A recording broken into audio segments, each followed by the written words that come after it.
Assalamualaikum Ibu. Waalaikumsalam Mbak. Ayo ngobrolnya di sana saja. Baik Ibu, permisi ya, Mari, Ibu. iya.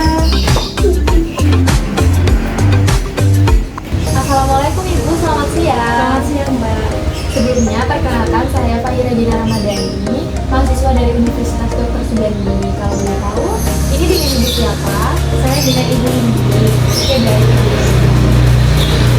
Tujuan saya di sini untuk melakukan penjelasan mengenai beberapa kontrasepsi atau KB yang digunakan pada pria atau wanita yang mana KB ini atau kontrasepsi ini digunakan untuk mencegah adanya kehamilan.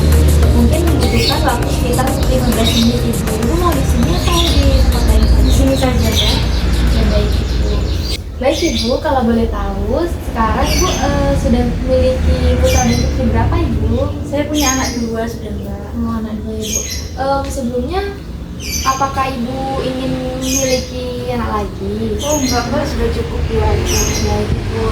Sekarang saya akan menjelaskan mengenai beberapa alat kontrasepsi atau KB ini ya Ibu. KB itu adalah alat kontrasepsi yang digunakan pada wanita maupun pria untuk mencegah adanya kehamilan. Seperti itu. Nah, untuk alat kontrasepsi sendiri itu ada beberapa jenis Ibu. Nah, yang pertama ada alat kontrasepsi jangka panjang dan juga ada alat kontrasepsi yang non jangka panjang. Nah, untuk alat kontrasepsi yang jangka panjang sendiri itu ada implan, yang mana implan itu tabung kecil yang di dalamnya berisi hormon yang nantinya dimasukkan ke dalam lengan kita pada kulit lengan atas seperti itu Ibu. Yang mana nantinya implan ini bisa mencegah adanya kehamilan. Kemudian ada juga Ibu kekurangannya. Untuk kekurangan implan sendiri bisa menyebabkan resiko terjadinya infeksi karena kan dimasukkan ke sini ya Ibu. Apabila kita tidak menjaga kebersihan maka akan menyebabkan infeksi. Dan untuk penggunaan implan sendiri, apabila kita menggunakan implan tidak mengganggu saat kita berhubungan intim Ibu. Dan yang kedua ada IUD Ibu, yang mana IUD itu alat spiral yang berbahan plastik yang berbentuk huruf T, yang mana T itu nanti dibuka seperti ini Bu, kemudian dimasukkan melalui vagina Ibu yang mencegah adanya kehamilan juga. Namun IUD ini bisa tetap terjadi kebobolan Ibu, bisa terjadi kehamilan juga karena apabila kita berhubungan intim terlalu berlebihan itu akan membuat si IUD ini lepas sehingga bisa terjadi kehamilan. Kemudian ada juga kelebihan dari IUD sendiri, bisa mencegah resiko terjadinya kanker serviks juga Ibu, seperti itu. Dan juga penggunaan IUD ini bisa Ibu lepas kapan saja apabila Ibu mau. Namun untuk IUD ini Ibu harus melakukan pemeriksaan rutin ke dokter selama 1 tahun 1 kali. IUD ini bisa bertahan selama 10 tahun. Kemudian ada juga Ibu alat kontrasepsi yang jangka panjang. Yang pertama itu contohnya pil KB seperti ini.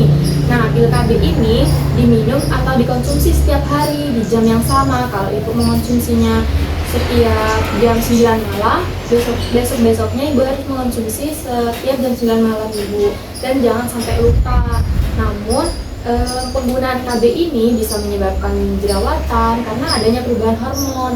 Kemudian bisa menyebabkan penambahan berat badan Ibu, seperti itu.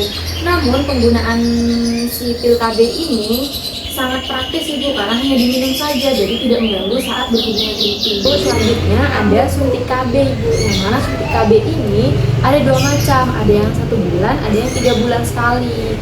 Nah, untuk suntik KB ini yang mana nanti suntiknya itu berisi hormon Ibu yang nanti disuntikkan kepada Ibu.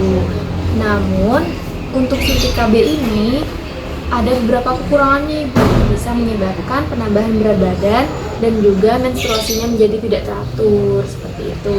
Kemudian Ibu ada kondom, yang mana kondom ini bisa digunakan ada 2 jenis, pada pria dan juga pada wanita. Nah, kondom ini berbahan elastis Ibu.